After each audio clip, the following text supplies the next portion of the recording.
2 seconds of your Yes. time, man. What do you want? Young entrepreneurs. Yes. Just lack patience and actually give a fuck about what other people think of them. Those are the two core reasons you're not at the next level yet. Exactly. Every day I'm hustling, every day I'm hustling, every day I'm hustling, every day I'm hustling, every day I'm hustling, every day I'm hustling, every day I'm hustling, every day I'm hustling, every day I'm hustling, You all won't be disappointed. So welcome back. We are here with another episode of The Yes Show, and I am really excited for this interview. I know we've talked about it for a long time now. Yes. We finally got to sit down. I have the pleasure of sitting down with Marsha Weber, the owner of Jack City Fitness, one of the best fitness facilities in Boise, Idaho, I think. We try. Yeah. We try. So I'm going to let you take it away. Kind of give us your story of how you got started in business, who you are, what you've done, and some of the exciting things in your life. So I'll let you take it away. My name's Marshall Weber. I'm the co-owner of Jack City Fitness. Also married with a baby boy named Cruz. He's almost 2. Been in the fitness realm for about 15 years now, and then owned this business for I think 6 or 7 years now. 7 years, wow. Yeah, it's been Coming up on that quick. Yeah.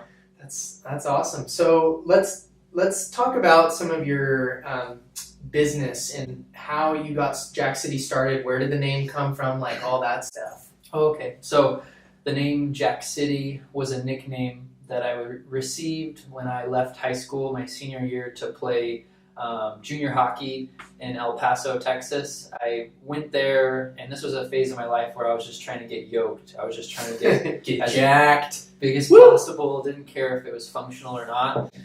So when I showed up at this camp, I was massive, and they called me Jack City. I didn't know what it was. It was actually a black friend from Detroit, and he was like, yo Jack City, and I was like, what is that? What is Jack City? They just kept calling me Jack City, and then it stuck. And the whole time I was there, I actually introduced myself to fans as, hi, my name's Jack City, because if I were to say, hi, my name's Marshall, they'd be like, who? I don't So know it was really just everybody called you that. And even when I go back now, they still refer to me as Jack City. And I remember coming home from vacations, or coming home from Christmas and Thanksgiving, and feeling really weird for people to call me Marshall. It was strange. But when I started the fitness business, I had no intentions of growing it into anything besides doing my taxes right, because I had some income coming from the team that I was training, one team and one individual, and I was like, well, I'll create an LLC. That way I can distribute the profit properly and not get, That's smart, rather than it being like a personal entity and having all the liability on yourself. Yep, so I did that, and then next thing I knew, I brought on a business partner, which I got a lot of negative feedback to do that, but everything that I had done up until that point was just a major... So let's talk about that for a second. So the negative feedback, I know a lot of people that listen to the show, young entrepreneurs, so many people are afraid because of the negative feedback. People are like, oh, well, you shouldn't do this or you shouldn't do that. And you decided, what was kind of some of the most important things that you took away from bringing on a partner? Was it their expertise? Was it, what were some of the things that he kind of provided, I guess, is a good question. I think the most important part of why I brought on a partner was he just had so much drive, and he had a vision that was different than mine, but it was it complemented my vision. That's cool. So it was really like I met with my accountant, I met with my contract lawyer, I met with my parents, and I met with friends, and they were all like, never do a partnership, never partner with anyone, because it won't work out. It's a recipe for failure. But the way that I built the company and the way that we built the company was based off of like faith and for a greater purpose. And so bringing him on was just taking away that fear and then replacing it with faith. And that's been the biggest motivator and the biggest multiplier of our business. So that's really cool. I have the pleasure of knowing your business partner pretty well. And if you ever have the chance to get to know Marshall and Jay, the other business partner in this business, they definitely have very different outlooks on their visions, but they also come together in many aspects, and it's really cool to see I mean, you and Jay are friends, but it's not like you're best friends and buddy. You're Yeah. business partners, and you We guys think have a balance. opposite, yeah. It's super cool to see, you know. And for all you guys out there listening that are considering starting a business, I would recommend finding that business partner. I mean, it's hard enough to start a business on your own. Finding a business partner with an equal balance of understanding as well as kind of direction, like what you and Jay have, is really helpful. So it's really cool. What are some of the things at your gym, Jack City, that you guys specialize in, and what are kind of some of the things that you like to promote in your fitness world? What we do that separates us from every other fitness facility in the valley and in the country even, we've trademarked and patented our business structure and Oh, that's cool. terms. Mhm. So we have like a partnership. We consider everybody that comes into our facility a partner, Mhm. and we like to pair up with them and partner with them in their goals. So we want them to use the gym. We keep them accountable towards using the gym. And if they don't, we have an accountability coach who calls them and says, "Where have you been? Why haven't you come to the gym?" Some people really need that. Yeah, and everybody needs it. That's one of the biggest differentiators between our business and the other fitness businesses is we really want the people to come, and we count on them coming, as opposed to kind of the general business model where about 75% of the people don't ever step foot after they sign up.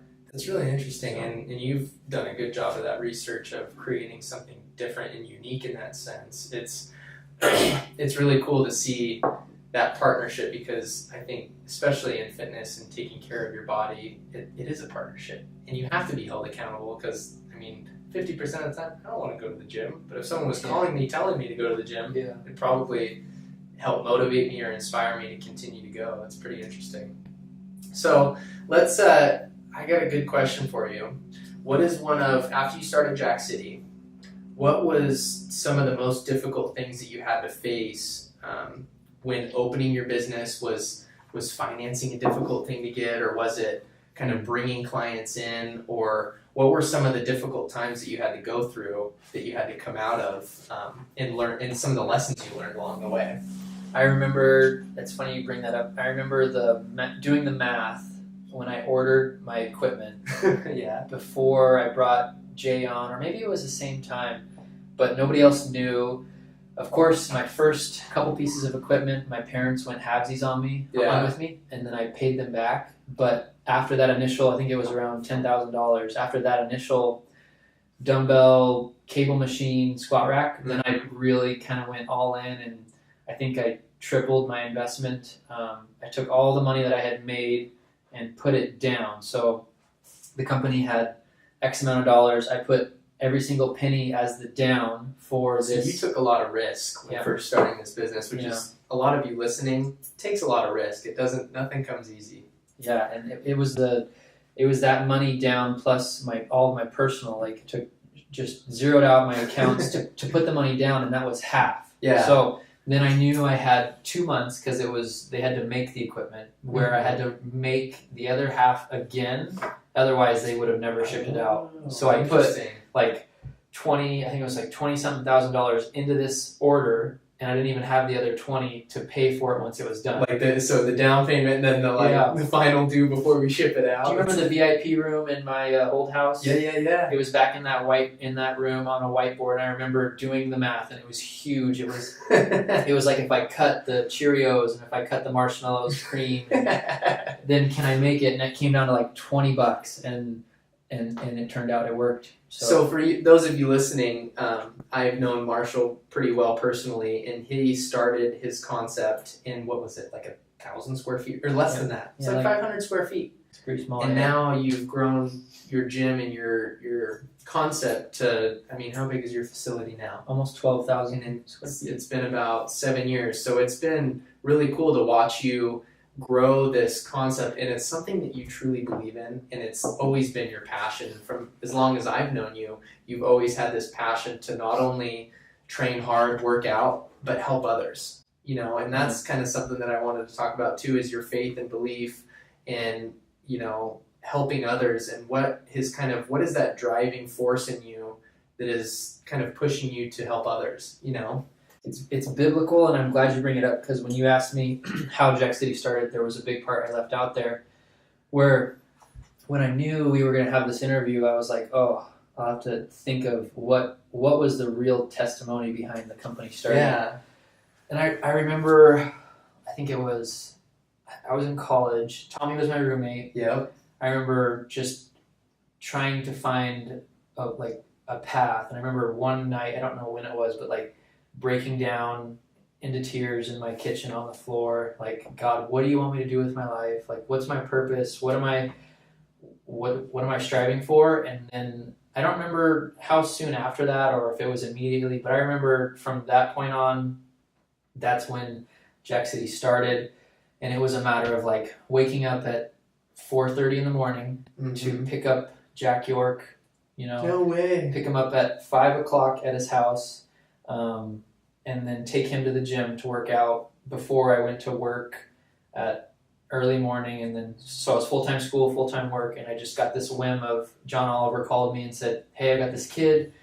He needs more work ethic. And I just poured everything I could into it, and it didn't faze me. I was on this hiatus, which I still try to live by every day, like give and expect nothing in return. Yeah, and I love that. When you do that, it's amazing. Mm-hmm. There should never be a fear of giving, because everything you give comes back in tenfold, and that's truly how we've grown. People are always asking us, like, how did you guys get so big so quick? And it's just, we poured from the first client to the first team to like how our business is structured. Whatever we received, we give back in tenfold, and it's just multiplied our business. As far as like my first client, he paid me everything he paid me. I bought him supplements and vitamins, and then he ended up being really successful. So where is Jack today? That's a cool he's question. playing in Arizona State University hockey. So No way. So ASU. Yep. So Wow. he just and he's a phenomenal player. His expectations for his career were super high, and now he's just loving life, enjoying college, and playing hockey. So he's doing what he loves. When you get to that competitive level of hockey, there's a certain plus or minus of health. Like, do you want to try and become a professional player? Do you want to abandon everything and shoot for the stars? And I think he's at a happy level of competitiveness where he's having fun. And just because I feel like sports teach people such important things growing up, but there's that point where you need to kind of look at it as, especially hockey, it's so hard on your body, and it can be so damaging to your future. I mean, like, especially with concussion protocol and all those new things that are coming out, it's really interesting to see, especially Jack, because I've known him as being an extremely good hockey player, that he's kind of found peace, and now he enjoys it probably more. Yeah. And he's, how old is he now? 23, 24? Something like that? Yeah, he's probably in his 20s now. So. That's interesting. But he was on that team that won the national championship. So with locally here? Yeah, so they're one of the only, I think we've got one or two, or maybe it's just one that's ever won a national champion. And it's not like cheerleading, nothing. No offense, Mackenzie, but there's only one national championship per age division, and they won it that first. That's really cool. year. So that's awesome. That's what skyrocketed us as far as a business. So you bring up a really interesting, and I just had this thought. I heard a quote probably about 3 or 4 years ago, and I also live by it, is the secret to living is giving. Whoa, I never heard that. It's kind of powerful. And when you start talking about that kind of stuff, it brings me back to some of the things I've learned about giving back, and especially giving and not expecting anything in return. It's really hard. It's really hard. And it's when you can finally do that in certain situations, try it out a little bit and see how, it's hard to measure because you're not expecting anything in return. But it's really cool you bring that up, and that's really cool about Jack City being one of kind of the leading principles of how you guys run your business and how you kind of expect things out of your clients. You don't expect anything. Yeah. You're going to hold them accountable, and you guys are going to put in 110% and, expect that they can do their part, on their end. So cool. So let's kind of pivot a little bit. What are some tips that you would give if you were to look back and restart all over again, starting your gym? Not regrets, but learning lessons that you could help others that, let's say they're 20 years old and they want to start their own fitness facility. Is there some things that you would recommend, or? Make sure whatever you're putting your effort towards, it's something that you can see yourself doing for the rest of your life. Yeah. And when you're doing it, you don't think about when are you going to be done. Like, don't think, if I'm going to be a personal trainer, okay, yeah, I'm going to do this, but, am I going to do it on a Saturday? Am I going to do it on a Sunday? Am I going to do it on a Friday night? If you have a pullback from doing it or sacrifices, it's like, would you be a fitness coach with the sacrifice of being at home at night, putting your kid to sleep, or going on a vacation with your family? Would you, there's so many sacrifices to building your brand or building your business that you have to be able to make a short-term sacrifice and even sometimes a long-term sacrifice to build. That's true. It's kind of cool to hear your story more in detail about how it started with picking up Jack at, 4:35 in the morning. You'd go take him and train him, and then you take him home, and then you'd go to work, and then you go to school, and it's really interesting to hear. So what was kind of that next movement after Jack? Did you move into more team stuff? I know that you train a lot of sports teams. What does that look like? Well, you're right. We started out with a lot of teams, a lot of athletes, and then it just branched into general population. So we're probably 30% athletes right now, and then the other 70% is just general population, retired athletes, or people trying to lose weight. Athletes are usually broke and they don't have money, so it's hard for them to be able to afford our services just because they are an investment. Because what they invest in us, we invest in them. But what was the question again? No, I was just kind of asking what was the next stage after Jack. After Jack, to kind of kind of walk us through how your business grew from the first couple of years, because I know that you made that transition to a larger facility shortly after you had kind of opened. I mean, most facilities start small for 5 to 10 years. It was Jack, and then you had Jay. Some teams, and then bringing on your business partner. Yeah, Jay was he had been in the industry for 5 years, so he had worked at Axiom for 5 years, and he knew ins and outs and pricing and presentation, and he knew everything about the business before I had even imagined it. So when he came on board, we knew we had a common faith, so we knew our beliefs were the same, but other than that, we were complete opposite on how to do marketing and how to do pricing. I wanted to do everything for free, and he wanted to charge everybody, and we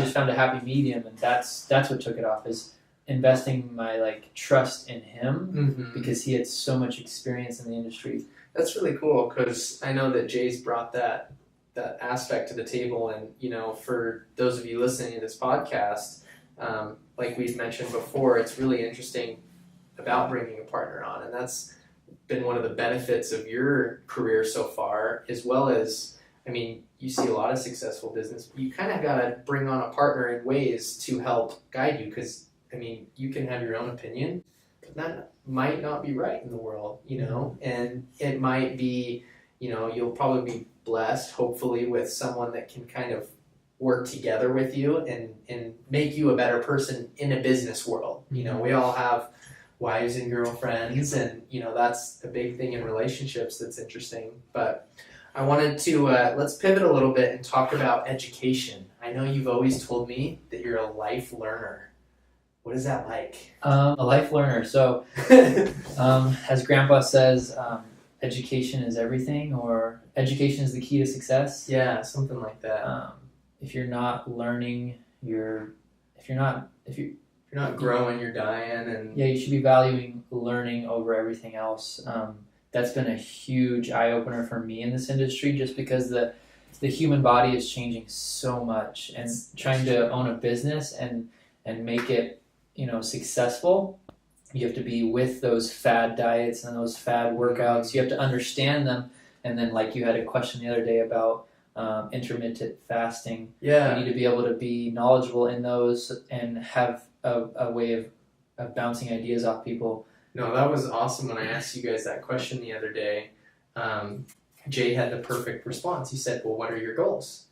And I was like, I read about it and I thought it sounded interesting, but he kind of helped me reevaluate why I might want to try intermittent fasting or what it is. And, took some time to think about it. I said, Jay, my goal is to be sharper. I want to have a lot more mental clarity. And so then you kind of look at the end goal and you kind of reverse engineer it back to, okay, well, what can I do every day to maybe get to that point or learn about my body more to do that? So that's kind of interesting. I know that. What are some of the things that you do to help grow your education in the industry? Are you constantly attending seminars? Yeah. Do you spend a lot of time reading? What are some of the things that you do? I'm always short attention span, so I have to go to a seminar. I have to sit down at a clinic. I have to leave town to learn something. I'll go on vacation with family and I'll read a whole book on a specific type of training. Or that's the only way I'm able to learn is kind of when I'm out and away. Just because of my being an entrepreneur, I'm always emails or training or coaching, or I'm just problem solving all day long. Yeah, it takes me away. Hours in a day kind of thing. Yeah, I'm trying to from that. compartmentalize my time more and more every day, but I have to go to clinics and certifications out of town, and it's expensive, but it's worth every penny. Investing in yourself. When you leave town, you're thinking, I can't leave. I've got so much to do. There's no way I can leave. Mm-hmm. And once you are out of town, you have this sense of, I can't wait to be back. I'm going to implement this. I'm going to implement that. And it really re-energizes your business. And then it's a motivator for everyone around you, because when you come back to your business and there's the daily grinders that are there to help your business operate, and you're just this spark of like energy for them. Positive energy. Yep. And you've got these new ideas. And this coming year, I think October, I've actually reinvested, and we're taking all of our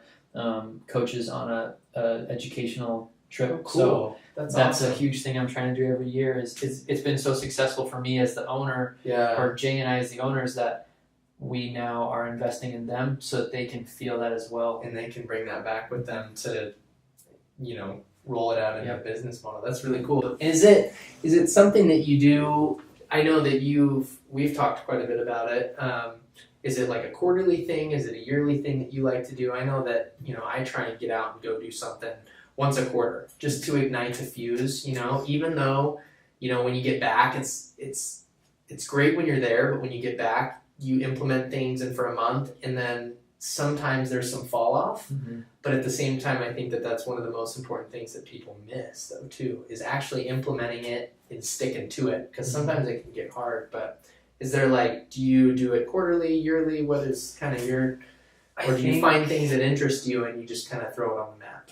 No, I think that's a great point. I should organize it a little bit better, because right now it's just spontaneous. There's it's a yearly, I kind of think of, I want to go a couple places this year, a couple places next year, where I think this year I kind of screwed the pooch and I've got a whole bunch all in 1 month. Where I'm gone 1 week and the next week and then the next week, where that hurts my business potentially more than like what you're saying. If I did it in a quarter, I could have more time to implement and reflect and then try anew, And it's hard though, because some of the ones that you like to go to and attend, sometimes they're 1 week and then 2 weeks later, and you're like, I don't have time to get home to try some things out before you go back out and totally learn more. It's pretty interesting.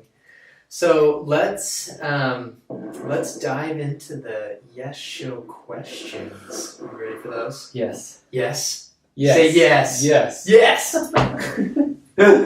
So our first Yes Show question is, what is your morning routine like? And the reason we do this question is because for all of you guys listening, we like to get you thinking about your morning routine. And the question is, what is your morning routine? And we'd like to get people thinking about it, because maybe they have some things in their morning routine that you might give them advice, and vice versa. So what's your morning routine? I've avoided the snooze just recently since I've moved into my new house. Okay. No snooze. That's the worst habit ever. I've gotten into that habit really bad. It's horrible. It's terrible. But the one thing that I do is, and I was seeing how sturdy this table is, but I have this pose I go into right before I get in the shower, and it's like a child's pose or something, some kind of yoga pose, and it just totally rejuvenates me, wakes me up. And I'll hold that pose for a couple minutes, and then I'll jump in the shower, get dressed, and then outside of that weird yoga pose that I do, I have a breakfast that I've eaten since grade school. So Yeah. oatmeal, no matter what, eggs, no matter what, and it's usually the egg whites because I'm allergic to the yolk. And that's it. It's just always oatmeal and egg whites. And if I'm out of town, it's the same. And I believe that foundational breakfast is what makes me build muscle. It's what makes me mentally clearer. There's been times where I've missed it, and it just makes me tired. Changes your day. It's horrible. It's That's food. interesting. And it's that I feel like everybody has that 1 to 2 things. I mean, you look at some of the most successful business owners and people in our time, they have the same morning routine that they've done for 20 plus years. And it's cool to hear. I didn't know that was your morning routine. Yeah, and there's this book that I'm reading who follows that same principle. It's called The Perfect Day Formula by Ballantyne. Interesting. I'll link it for those of you that have interest. Craig Ballantyne is his name, and he's Perfect Day. Is that what it's called? Yeah, Perfect Day Formula by Craig Ballantyne. It's amazing. I've just experienced the aftermath of the book because I've seen him speak quite a few times. But now I'm really digging into the book, and it speaks about how that morning routine is the foundation of your success. That's really cool. I'm going to read that one. All right. Yes, show question number 2. You ready? Yeah. I forgot what it was. What 3 people would you take with you on a weekend getaway, and why? It can be anybody, celebrity, famous person, entrepreneur, anybody. So I know the 2 people that I would take with me. Okay. And then the third person would be a spontaneous, just Off the like wall. like a godsend or whoever I feel like needs to be in that. So it'd be, I'd take them backpacking, probably up some crazy hill or crazy mountain. So you'd push them. Physically, yes. Yeah. Push them. That way I could see what their character's like, and it helps build my own character. I'd take them up probably like the Thompson Peak or something in the Sawtooth. But I'd take Shane Grove and Joel King because they're very, very experienced and they're very, very knowledgeable about backpacking, and they'd be very accommodating, so they would help you no matter if you had issues or not. And then the third person, like I said, it would be a random. I wouldn't know until they said they could. I'd probably invite like 3 or 4 people, and 3 of them would back out, and then that one person would be the one. Okay, this is their trip. Is there a certain person? I'm glad I answered. I'd like to take you. That'd be fun. Really? Yeah. Oh yeah. Oh, nice. You would love it. Going on a backpacking trip, guys. We're gonna do a podcast episode when we're up there too. Oh, I like it. We can talk knowledge. All right. Well, as we wrap it up, what question do you have for the listeners to get them thinking? Our target kind of audience is about young entrepreneurs. They're looking to start their own businesses, or maybe they have their own businesses already. What is some thought-provoking question or something simple? I was gonna ask what your favorite color was, but that's too simple and silly. The question that really brings up some adversity in my mind or some conflict would be, what is something that you do every day or avoid doing every day that sparks fear or creates this sense of like fear? What do you sacrifice every day or avoiding every day? What's the number one thing that you're fearful of? To give you an example, when I was backpacking a couple weeks ago, or about a month ago, there's these glacier lakes everywhere we go. And I always jump in the glacier lakes in the morning or when I get there. And this last time I went, I got fearful when I went underwater and opened my eyes. And so that, like a giant. I was like on a glacier lake. It's super clear, and I opened my eyes and I got scared. So the next time I went, which was like a week later, I packed my snorkel gear with me because I knew that I needed to overcome that fear. And I've always had a slight fear of that open, empty water kind of thing, like McCall Lake. You never know what's in there. But so I packed all my snorkel gear, and when we went to this glacier lake, I whittled a spear. And I snorkeled for 5 minutes in the glacier water and tried to spear a fish because I knew that if I brought my snorkel gear, I'd be able to see really far and I'd go deep. And it was, I definitely took away my fear of this glimpse of a fear because that fear just compounds on. So like, what is it in your life or that you've recently experienced that made you fearful? Is it the dark, or is it investing money? Yeah. Is it Going taking all a in on your business idea? Every day I'm hustling, every day I'm hustling, every day I'm hustling, every day I'm hustling, every day I'm hustling, every day I'm hustling, every day I'm hustling.